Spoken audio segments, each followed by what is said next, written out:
नमस्कार, बहुत स्वागत है आपका डेली 24 भारत में। मैं हूं आपके साथ अनीता शर्मा। शुरुआत करते हैं देश दुनिया की बड़ी खबरों से। बड़ी जानकारी आपको बता दें कि एक बार फिर से मिडिल ईस्ट जो है वो दहल उठा है। अबू धाबी में बड़ा ड्रोन अटैक हुआ है और न्यूक्लियर पावर प्लांट पर ड्रोन से हमला किया गया है। बड़ी जानकारी बता दें कि एक बार फिर से दहल उठा है मिडिल ईस्ट और अबू धाबी में बड़ा ड्रोन अटैक हुआ है।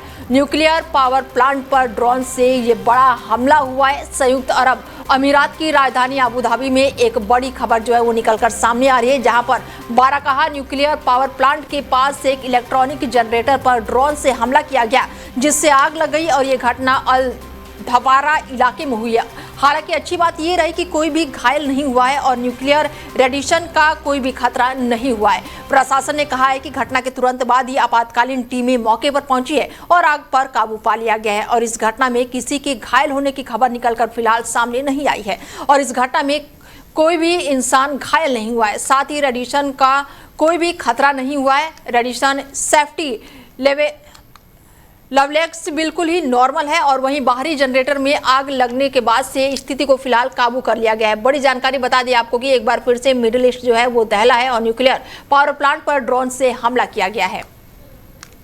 वहीं प्रधानमंत्री नरेंद्र मोदी अपने नीदरलैंड का सफल द्विपक्षीय दौरा पूरा करके अगले पड़ाव के लिए रवाना हो चुके हैं। बता दें कि नीदरलैंड के शिफोल हवाई अड्डे पर वहां के प्रधानमंत्री जो है रॉब जेटन ने प्रधानमंत्री नरेंद्र मोदी का बड़े ही गर्मजोशी से उनकी विदाई की है। और इस महत्वपूर्ण दौरे के बाद से प्रधानमंत्री नरेंद्र मोदी अब 17 और 18 मई को स्वीडन की 2 दिवसीय अधिकारित यात्रा पर रहेंगे और ये स्वीडन के प्रधानमंत्री उल्फ क्रिस्टन से विशेष निमंत्रण पर वहां के प्रमुख शहर जो है गोधनबर्ग पहुंचे हुए हैं। और अपनी इस यात्रा के दौरान पीएम नरेंद्र मोदी भारत नॉर्डिक शिखर सम्मेलन में हिस्सा लेंगे और इसके साथ ही दोनों देशों के बीच बेहद ही अहम बैठक भी होने वाली है।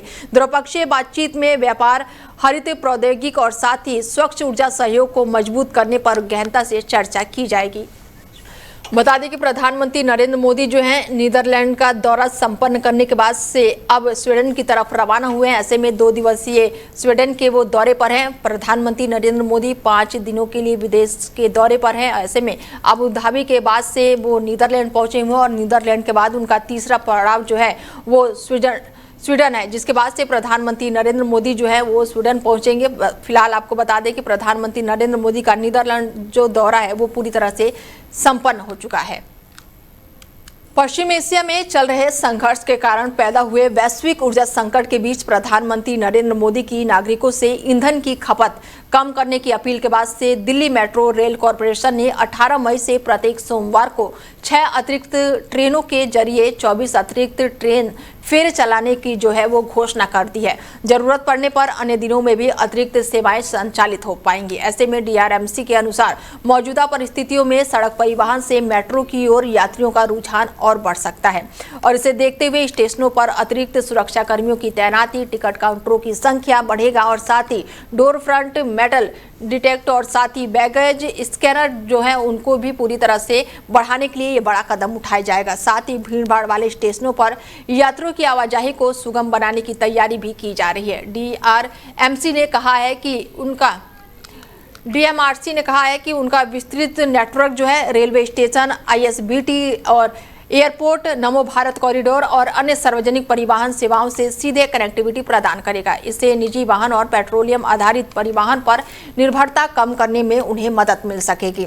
यात्रियों की सुविधा के लिए 160 मेट्रो स्टेशनों पर लास्ट माइल कनेक्टिविटी नेटवर्क विकसित किए गए हैं और जिसमें से ई रिक्शा, ई ऑटो और बाइक टैक्सी और साइकिल सेवाएं जो है वो शामिल हैं।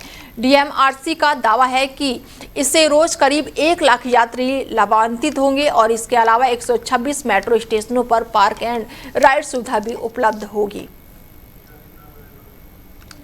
और हमारे साथ इस पर चर्चा के लिए जुड़ चुकी हैं शिखा सिन्हा जी, हैं बीजेपी से प्रवक्ता हैं। उनसे जानते हैं कि किस तरीके से देख रही हैं। एक तरफ जो है ईंधन बचत की बात प्रधानमंत्री नरेंद्र मोदी कर दिए हैं और उसके बाद से अब मेट्रो की तरफ से ये बड़ा ऐलान किया गया है। शिखा जी।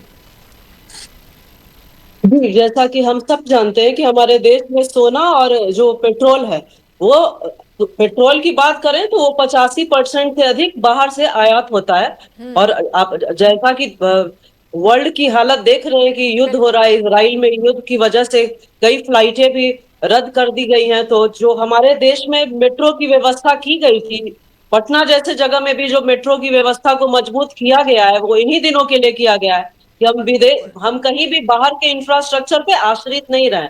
अगर ऐसा कुछ हो, और दूसरा दूसरा मैटर है, काला बाजारी का एक बहुत बड़ा रैकेट है। तो काला बाजारी और आयात का बिल, क्योंकि क्राइसिस का ये टाइम है, बाहर युद्ध का माहौल है। तो इस चीज को देखते हुए प्रधानमंत्री मोदी जी ने संबोधन किया था, जिसमें कि जनता में बहुत ज्यादा पैनिक अटैक भी है, बट पैनिक जैसा कुछ सिचुएशन नहीं है। 6 महीने और 1 साल की बात है। अगर हम सोना को ना खरीदें और पेट्रोल सेव करें, उसके बदला आप देखिए, हम हमारे एक घरों में कम से कम 3 से 4 गाड़ियां हैं आज के जमाने में। तो जो पेट्रोल सेव, ना कि पेट्रोल बल्कि कच्चा तेल भी सेव करने के लिए, आदि काल में हमारे यहाँ हिंदुस्तान में घी में खाना बना करता था, वनस्पति में बिल्कुल। खाना बनता था। तो जो चीज भी आयात होके आ रही है जिस पे टैक्स ज्यादा है, अभी डॉलर्स के रेट आप देख सकती है, ज्यादा वैल्यू है, रुपए के कम हो रहे हैं, तो हमारे देश की आर्थिक स्थिति को मजबूत बनाने के लिए ये ऐलान किया गया है। और मतलब एक नागरिक होने के नाते, समझदार नागरिक होने के नाते, हम सबको मोदी जी का साथ देना चाहिए कि हमारा देश जिस संकट से पेट्रोल और सोना के मामले में जूझ रहा है, आप कई बिल्कुल। दशक से देखिए, देखा जाए तो सोना 3 गुना ज्यादा बढ़ रहा था रेट। इसमें इतना ज्यादा काला बाजारी जो कि बाहर से आता है, इंपोर्ट बिल इतने एक्सपेंस हो रहे थे हमारे, उसका खर्चा इतना आ रहा था। तो कोई बात नहीं, 6 महीने 1 साल सोना परचेजिंग की लिमिट को कम करने के लिए बोला गया है। तो मार्केट में इतना पैनिक जैसा बात नहीं है। और अच्छी बात है ना कि मेट्रो आप देखिए तो ट्रैफिक का झंझट कम होगा हमारे, मतलब बिल्कुल। मनी सेव के मामले में, एम्प्लॉयमेंट, ई रिक्शा, ऑटो जैसे एम्प्लॉयमेंट भी, जो गरीब लोग हैं उनको बेरोजगारी से बचेंगे। ट्रेन में लोग सफर करना बंद कर चुके थे। मतलब एक जमाने में होता था बिल्कुल। जो बिल्कुल। मतलब अगर आर्थिक रूप से अगर आप संपन्न है तो वो भी ट्रेन में ही सफर करते थे। तो कोशिश करें कि फ्लाइट की यात्रा को कम करें। तो ये सब देश की आर्थिक कंडीशन को देखते हुए, और देश पे जो आयात का बिल है हमारे सर पे इतना भारी भरकम, अननेसेसरी के एक्सपेंस को मद्देनजर रखते हुए प्रधानमंत्री जी ने ये घोषणा की है, जो मुझे लगता है टेक्निकली, इकोनॉमिकली देखते हुए ये किया है। तो हम सब देश बिल्कुल। के नागरिक तो को इनका ऐसे में शिखा बिल्कुल जी, बिल्कुल साथ देना चाहिए। इस ऐलान के बाद से जी आम जनता को कितना फायदा मिलेगा? देखिए, जो आम ये जनता जो है, ये जो ऐलान मिडिल किया क्लास है। जनता है, आदरणीय प्रधानमंत्री जी तो यही चाहते थे ना, उनका शुरू से था मेक इन इंडिया। हम लोग कोविड वैक्सीन की बात कर लें या किसी क्षेत्र की बात कर लें, तो हम लोग चाहते हैं कि हम दूसरे देश पे आश्रित ना रहे, अपने खुद को इतना सक्षम बनाए ताकि 2029 तक भारत एक डेवलप्ड कंट्री की तरफ जाए, जो मतलब पूरा विकसित की तरफ, विकासशील कंट्री की तरफ हो जाए। ये सब जो छोटे छोटे प्रयास हैं, ये उनकी वजह से ही है। आप चाइना की बात करें मैडम, तो चाइना में तो एक से एक हाई फाई क्लास जो लोग हैं वो साइकिल से जाते हैं। भारत में बढ़ते पॉपुलेशन और काला बाजारी, तेल हो, सोना हो या अन्य चीजों की बात करें, और जो गरीबी, ये देखते हुए जो अमीर था, कई दशक से जो अमीर हुए जा रहे थे, जो गरीब है वो गरीब हुए जा रहे थे। तो आपको नहीं लगता ये चीजें भी बैलेंस होगी? जो जो बैलेंस हो रही है निम्न शिखा जी, तबके वो के लोग बैलेंस हो हैं। रही है, वो मैं जी जी समझ रही हूँ। पर मैं चाइना की बात जी नहीं कर रही हूँ, ना चाइना में मैं रह रही हूँ, ना आप रह रहे हैं, हम हिंदुस्तान जी में रह जी रहे हैं, हिंदुस्तान की बात कर रही हूँ, नॉर्मल दिल्ली के लोगों की बात कर रही हूँ। कि सुबह भी सीएनजी जी महंगा हुई थी, कुछ दिन 2 दिन पहले डीजल पेट्रोल महंगा हुआ था, और अब मेट्रो ने ये बड़ा ऐलान किया है। तो आम जनता को थोड़ी बहुत राहत मिलेगी इससे? बहुत सीधा सा सवाल। जी जी जी, आम जनता को राहत मिलेगी, क्योंकि पेट्रोल महंगा हो गया। तो जो दिल्ली में इतने अच्छे मेट्रो के सुविधा हैं, तो उस सुविधा को आम जनता को इस्तेमाल करना चाहिए, ना कि हेवी ट्रैफिक से भी हम बचेंगे। और बिल्कुल। इससे देश का क्राइसिस, सबसे बड़ी बात जो इकोनॉमिक कंडीशन है, जो देश पर प्रेशर है, वो भी कम होगा। तो और अब मेट्रो व्यवस्था और रेल व्यवस्था को भी मजबूती देने की बात चल रही है ना, जो पहले कहीं ना कहीं जो चीज नेग्लेक्ट हुआ करता था, वो सारा मजबूत होगा। तो ये आम जनता को कहीं ना कहीं सहूलियत होगा। घंटों 2 घंटे आप दिल्ली से यदि होंगी, तो हम 3-3 घंटे ट्रैफिक में फंसे रहते हैं किसी बिल्कुल। भी मेट्रो स्टेट में। ट्रैफिक की तो थोड़ी इन बहुत जगह सुविधा को, मिल जाएगी शिखा जी। ऐसे में मेट्रो में जी जी जो मेट्रो के लोग हैं, वहां पर जो स्टाफ है, अब उनको भी बढ़ाना पड़ेगा शिखा जी? जी, मैं आपका सवाल नहीं समझी, सॉरी। ठीक है, मैं ये बोल रही हूँ शिखा जी कि जो मेट्रो के स्टाफ के लोगों को भी बढ़ाना पड़ेगा, स्टाफ बढ़ाना पड़ेगा अब, क्योंकि जो फेरे होंगे जी मेट्रो जी के जी, वो ज्यादा चलेंगे। तो जाहिर सी बात है, अगर किसी भी चीज का उपयोग ज्यादा होगा तो स्टाफ और मेट्रो की फ्रीक्वेंसी, जो कि मेट्रो की फ्रीक्वेंसियां कम हुआ करती थी, वो बढ़ानी होगी। मेट्रो बढ़ाने होंगे, स्टाफ बढ़ाने होंगे, और और पेट्रोल में अगर क्राइसिस चल रहा है तो मेट्रो और रेल व्यवस्था को दुरुस्त करना होगा, और सरकार निरंतर प्रयास कर रही है कि मेट्रो और रेल व्यवस्था को वो दुरुस्त करे। आप ट्रेन की बात करें तो कई सारी नई स्पेशल ट्रेन भी इसी वजह से आगे हुई थी कि जो लोकल ट्रेन है यहाँ, जो भी लोकल जगह पे, कोलकाता आप देख लीजिए, बॉम्बे देख लीजिए, या दिल्ली की बात करें, तो सरकार निरंतर प्रयास कर रही है कि मेट्रो व्यवस्था या ट्रेन व्यवस्था को चुस्त और भी मजबूत किया जाए, ताकि आम जनता को कहीं कठिनाई की समस्या ना हो। ठीक है शिखा जी, चर्चा में जुड़ने के लिए बहुत शुक्रिया आपका। जी जी, थैंक यू। बता दें कि प्रधानमंत्री नरेंद्र मोदी की अपील के बाद से बड़ा ऐलान किया गया है। दिल्ली मेट्रो डीएमआरसी ने 18 मई से हर सोमवार को 24 अतिरिक्त ट्रेन की ट्रिप जो है वो चलाने का फैसला लिया है। ईंधन संरक्षण अभियान के तहत लोगों को निजी वाहनों की बजाय पब्लिक ट्रांसपोर्ट अपनाने के लिए प्रोत्साहित किया जा रहा है। बढ़ती यात्रियों की संख्या को देखते हुए अतिरिक्त सुरक्षाकर्मी, टिकट काउंटर और साथ ही स्कैनिंग की भी सुविधाओं को बढ़ाया जाएगा। जरूरत पड़ने पर अन्य दिनों में भी अतिरिक्त सेवाओं की शुरुआत की जाएगी। वहीं पश्चिम एशिया में चल रहे तनाव के बीच 20,000 टन एलपीजी लेकर सिमी कैरियर कोंडाल के दीनानाथ पोर्ट पर जो सुरक्षित रूप से वो पहुंच गया है और इससे जहाज में 13 मई को होर्मुज स्ट्रेट को पार किया है। और इस जहाज पर 21 क्रू सदस्य जो हैं वो सवार हैं, जिसमें से 8 यूक्रेनियन है, 13 फिलिस्तीन है। मौजूदा निगरानी वाले ऑपरेशन में होर्मुज स्ट्रेट को पार करने वाले सिमी 11वें एलपीजी टैंकर था। इसमें से अधिकारियों के मुताबिक डीजी शिपिंग और साथ ही विदेश मंत्रालय, रक्षा मंत्रालय, पेट्रोलियम, प्राकृतिक गैस मंत्रालय के बीच करीब तालमेल से इतनी सुरक्षा जो है वो मुमकिन हो पाई है। और ये जहाज ऐसे समय पर आया है जब पश्चिम एशिया में चल रहे संघर्ष के कारण वैश्विक ऊर्जा आपूर्ति पर दबाव बना हुआ है। पिछले कुछ महीनों में भारत का कच्चा तेल भंडार जो है तेजी से घटा है। भंडार में लगभग 15% की गिरावट आई है। भारत में तेल की कमी ना हो और जनता परेशान ना हो, इसके लिए सरकार ने विकल्प के तौर भी तलाशने अब शुरू कर दिए। भारत और यूनाइटेड अरब अमीरात ने शुक्रवार को defence cooperation, long term LPG supply, strategic petroleum reserve और साथ ही शिपिंग पर अहम एग्रीमेंट जो है वो साइन किया है।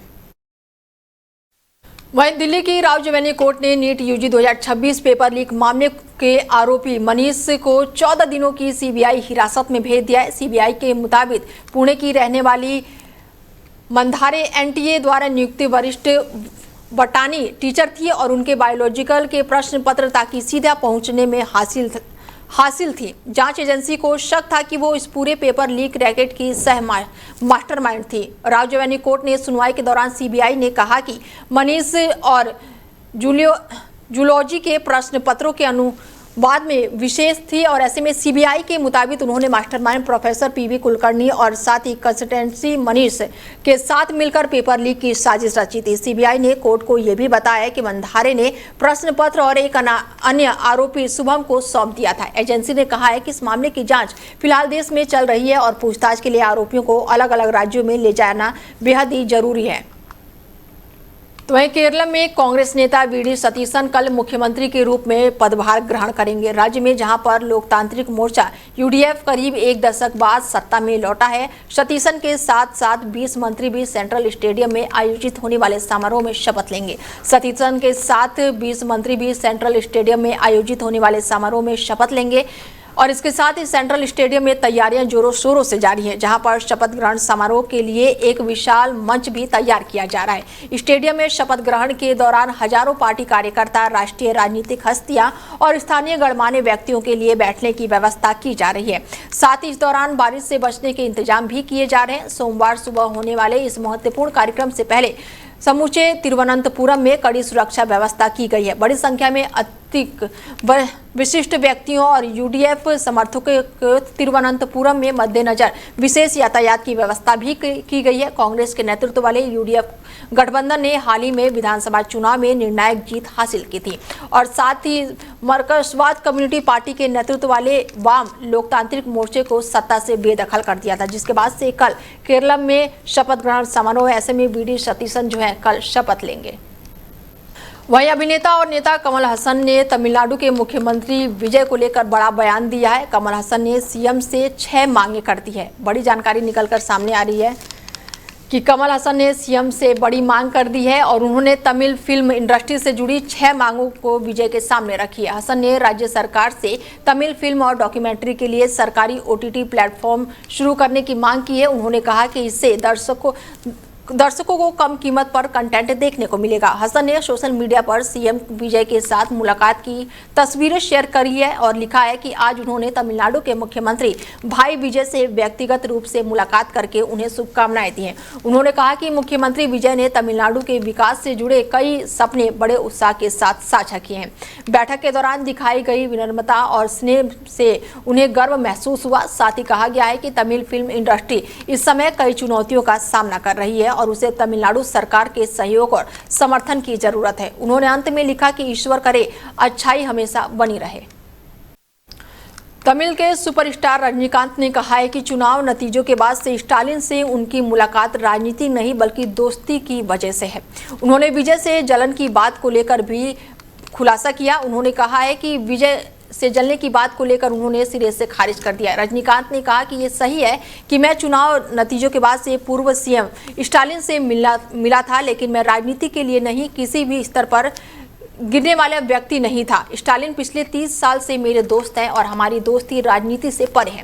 विजय को लेकर चल रहे चर्चाओं पर रजनीकांत ने कहा कि कुछ लोग कह रहे हैं कि मैं विजय से जलता हूं, लेकिन ऐसा कुछ नहीं है। वो मुझसे 25 साल जूनियर है। रजनीकांत ने यह भी कहा कि अगर उन्हें 2021 के तमिलनाडु विधानसभा चुनाव लड़ा होता तो वो जीत जाते। दरअसल 4 मई को तमिलनाडु चुनाव नतीजों के बाद से रजनीकांत ने डीएमके के नेता स्टालिन के घर जाकर उनसे मुलाकात की थी, जिसके बाद से सोशल मीडिया पर कुछ लोगों ने आरोप लगाए थे कि वो नहीं चाहते हैं कि अभिनेता विजय मुख्यमंत्री बने।